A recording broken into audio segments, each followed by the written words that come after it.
Hi everyone, how are you faring today? Hope all is good with you. Today we will continue to finish the topics or the areas inside motivation, and what we'll look at today is non-financial motivators. Let's do a bit of a recap to what motivation means. It is basically the reasons or factors, whether internal or external, that pushes people to take actions so that they are able to achieve their goals in life.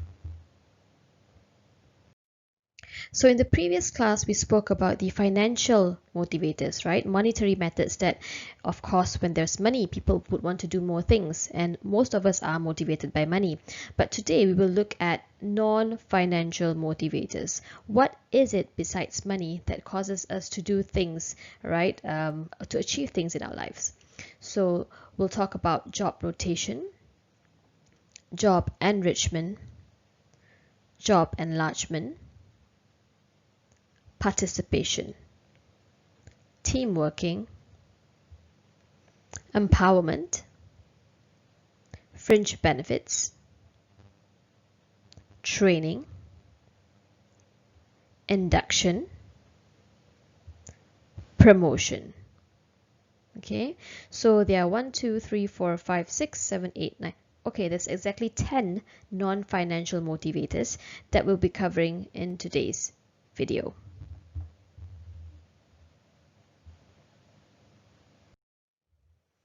Let's look at the first one, job rotation. Job rotation involves switching tasks from one to another. So a supervisor may, depending on the employee's capability and performance, may want to give the employee a particular opportunity to learn a variety of tasks in a fixed period of time. So job rotation may work on a 3 months to 6 months basis, when an employee who used to be in the administration department may move into marketing for 6 months just to pick up some basic skills. This adds variety to her job, and she knows more than one particular skill. All right, and as well as it increases the flexibility, because in event there is a shortage of manpower in the marketing or sales department, this person would be able to blend in and support where needed. And of course, when you have job rotation, most of the time, it doesn't mean that you stop doing your administrative task. Okay, so the employee who was once in the administration department would still need to carry out, the marketing department's role as well for a period of 6 months. So they go on a rotation basis. This helps increase motivation of the staff who feels that the job is a little bit dull and they want to add more variety into their work, right? Now, secondly, let's talk about job enrichment. Okay, this is organizing work so workers can use their full potential.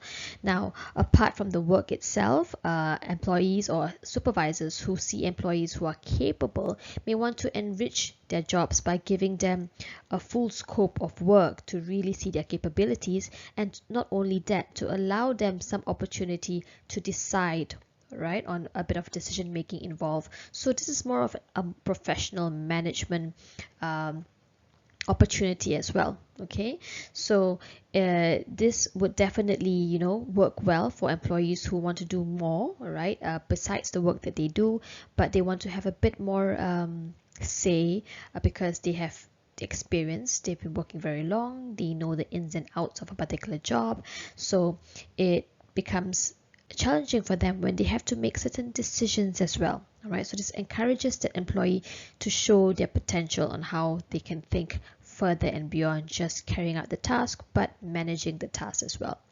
Some employees may not find this very interesting for them if they're comfortable, where they are, having their supervisor decide for them, but and some of them may even ask for a higher pay. Right, so these could be some of the disadvantages of job enrichment. It really depends on the individual as well. Now, thirdly, let's look at job enlargement. Right, enlarging here means adding extra tasks of similar level of work to a worker's job description. So this is basically increasing a particular employee's task in the same area Okay, so if prior to this a receptionist was just handling inbound calls, now enlarging that job would mean and taking into account accepting outbound calls as well, which means customers calling into the department or the company, and this receptionist would have to entertain that as well. So enlarging her scope, so she has a variety of receiving calls and making calls out to people as well. This could obviously lead to motivation. Learning up a new skill adds variety and increases satisfaction for the receptionist who enjoys learning a new skill. Okay, and at the same time, it may be seen as adding responsibility. Well, I should be getting paid more for doing an extra task. Yeah, so these are some of the top three ways of motivating workers, all right, through their jobs, and we'll continue because there's more to learn from this.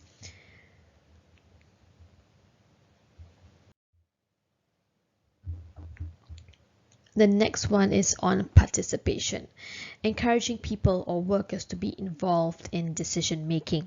Okay, so this is basically letting workers, this is a bit of an enrichment as well, right, where you allow workers, to those you feel who are capable and experienced, to actually be involved when you're making a decision for the department or the company. Be involved here is to basically hear their say, all right, and to view their inputs before coming to a decision. All right, this is quite challenging because as employees move in this direction where they are aware that they are being called in for management meetings to hear their thoughts and views, there could be employees who are not suitable, who find themselves not ready to be involved in management roles. Apart from participation, team working also motivates people, basically working in small groups together, right? This normally happens in a production line where groups of people undertake complete units of work before the next group of people continues the next task in the production line. Yeah, and even at work, besides in factories or in the production line, team working is very useful in projects where people work together to complete a particular task. Okay, and they always say working together is better than working alone, and this helps improve motivation as well as reducing time and cost. So people would feel, that they would be able to, work in a particular task using the tools, using the skills that is relevant to them. Okay, working in teams can be time consuming, and not everyone may be comfortable working in teams. Some people still prefer to do it themselves because they think they work better by themselves. Now the next one is empowerment. To be empowered is to give employees the power to make decisions, right? To make decisions, giving them the power to make decisions, to delegate tasks, and so forth. So employees in this category who are given this opportunity will have more confidence, okay, because they feel that they are now in that level where they are accountable to the rest of the people to make the right decisions. So their attitude, their mindset change towards more of a managerial level. So supervisors or managers, however, need to be ready to let go of the reins and trust employees in order for this to work. Because most of the time when we give someone empowerment, we still want to be there to make sure everything is okay. While that is good, the trust needs to be given as well, so that the employees feel comfortable that they are able to decide in the manner where they see fit. Of course, still with the consultation of the particular supervisor or manager.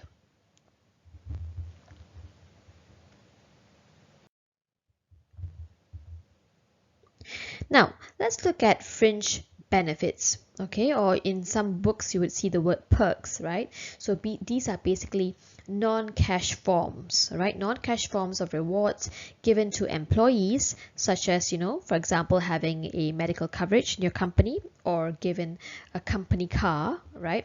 Where there are, some form of cash where the company pays on your behalf. Therefore, to you, it is a form of a non-cash benefit.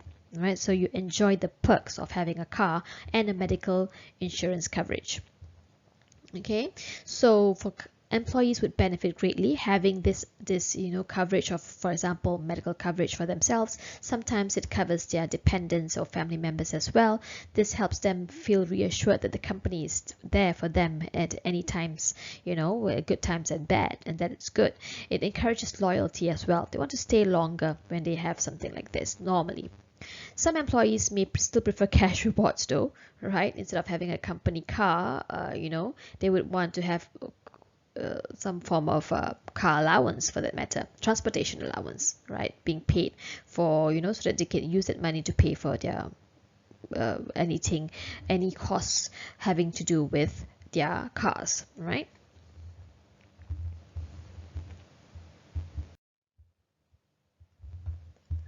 Next, we have training.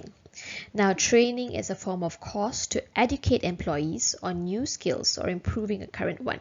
Okay, so it's normally organized by a training provider, or basically a company who is well versed in executing training programs. Okay, so training could be in various forms. Someone needs to pick up a skill in Microsoft Word, or or to learn more about human resources, for that matter.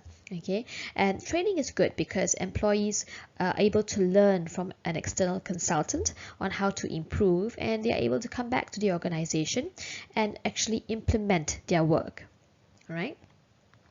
But trainings may not be seen as favorable to all companies, because when you spend on training, it is quite a hefty amount. Most of the time it's expensive, right? And some employers may feel that their employees will improve themselves and will want to look out for better opportunities outside if they were to invest in training and developing their employees. Okay, so there are some advantages and disadvantages. The advantage is to the employees, but employers may sometimes see it as a costly affair. Next, we have induction. Now, induction is basically also a form of a training or a course, right, to educate employees of a company about the way the company works, the culture, mission, vision, and so much more. This is particularly for new employees being hired into an organization. Other words you may have heard is the word orientation. Okay, so induction and orientation is to introduce new employees to the company, how they do things, where they sit, where the kitchen is or the pantry is, where the meeting rooms are, all right, basically to educate these employees about their new work environment. Okay, and anyone new coming to a new company would definitely see this as a motivation, because they would feel happy knowing about things before they get straight into the job and trying to figure out where, the kitchen is, for the matter, or the pantry is, for the matter. Now, the induction process for some companies can take a while, for up to a week, or for some companies even a month, right? Because they want to make sure that the employees are really, really comfortable knowing where things are in the organization, who to refer to, and so forth, right? This a disadvantage could be a little bit time consuming, okay, because you spend more time teaching them, and that means it will also take time for them to deliver. All right, so these are some of the disadvantages of having an induction, but it is still very, very crucial for companies to have induction processes for their new employees.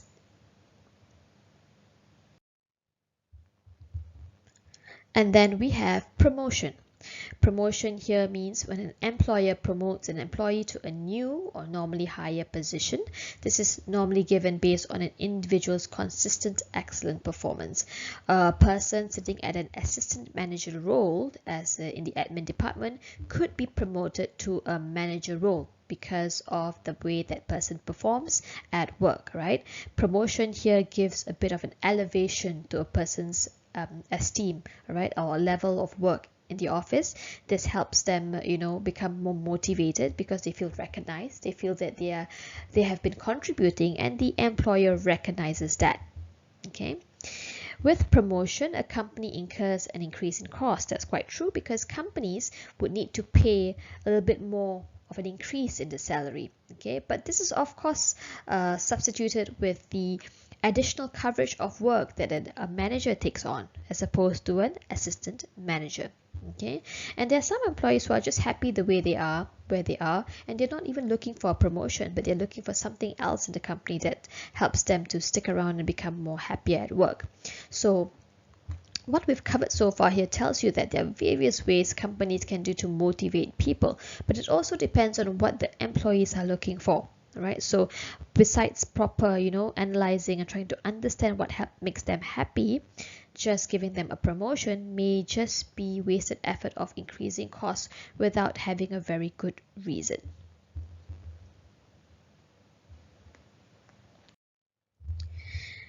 Now, let's look at this section on ways that employees can participate in the management and control of the business activity. Now, why is this part of the syllabus?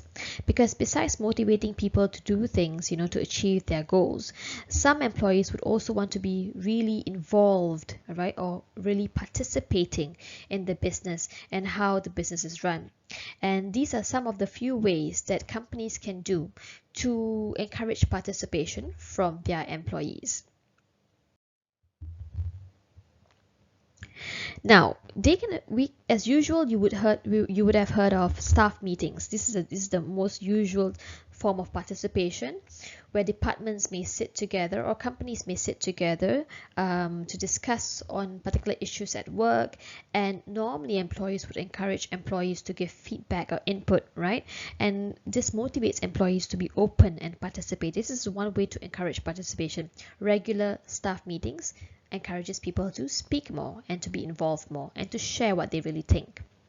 Besides that, employees who are really experienced, who have been in the company for very long, one way to encourage them to be even more participative is to appoint them to the board level of the company. Right, so you're aware about board of directors and how they are selected and things like that. And normally there is one representative or two from a company that sits in the board meetings, right? So employees who are experienced and well-versed in the company's operations can be elected as a board member for the company. This promotes employee input at a decision-making level and would increase inclusiveness. Now, having an employee sitting at the board level, all right, for that particular company gives a view of how the company really works, right?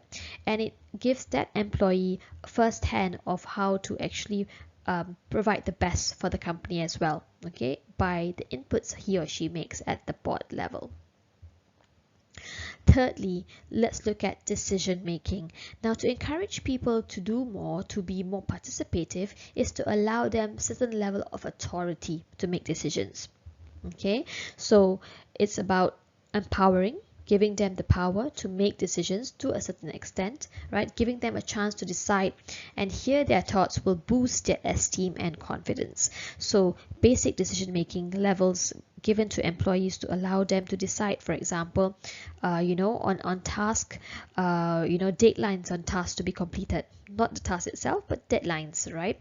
This really helps them to come forth and feel that, okay, I am heard and I have a bit of a power here to decide by when I should finish a particular task.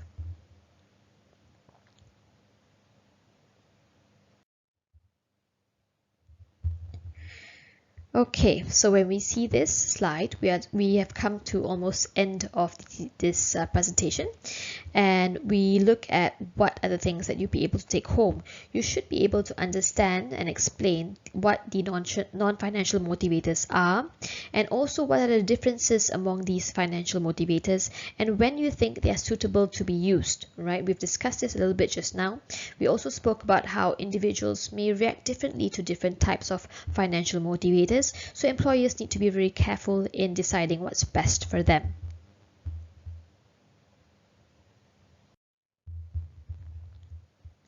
And this is the end of our presentation for today. If you have questions, do send them to me at teach@savage.com.my. This also marks the end of motivation and the beginning of a new topic called human resource management. Thank you so much for staying this far listening to me talk. I hope these slides are beneficial to you. Always supplement your learning with your notes from class, your textbooks and so forth, and lots of practice. Thank you and have a pleasant day ahead.